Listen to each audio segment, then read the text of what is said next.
Le monstre d'acier s'élance en douceur.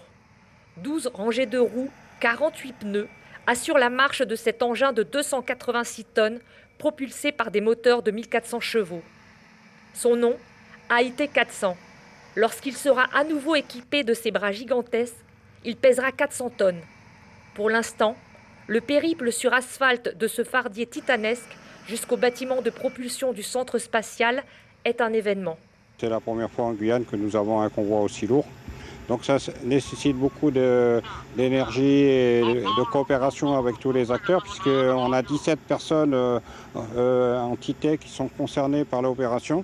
Ce qui est important, ce n'est pas forcément la masse totale, c'est surtout la répartition des charges à l'essieu. Et là, elle est très importante puisqu'elle est de 23 tonnes 600. Pour parcourir les 22 km qui séparent le port de Pariacabo du site d'Europropulsion, il évolue à 5 km/h.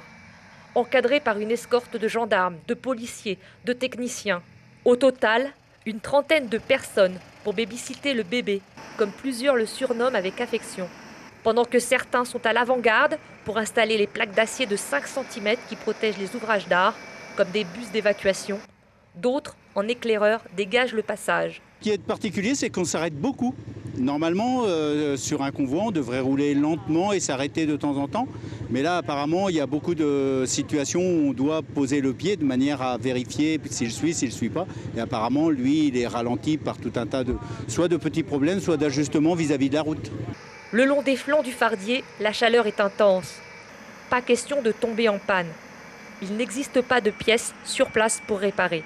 Venu d'Italie, le fardier AIT 400 est né de l'imagination des hommes de Simokai, une entreprise spécialisée dans les projets d'exception, comme le toit rétractable du cours Philippe Chatrier de Roland-Garros.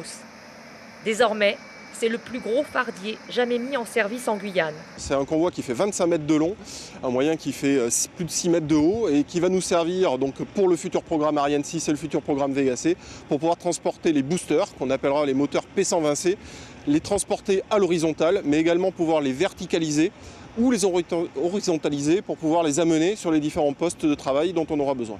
Il faut plus de 3 heures et 4 pauses à l'AIT 400 pour rejoindre le bâtiment de basculement propulseur. Une fois ses bras greffés, il sera fin prêt pour le transport des boosters des premiers tirs d'Ariane 6 et Vega C.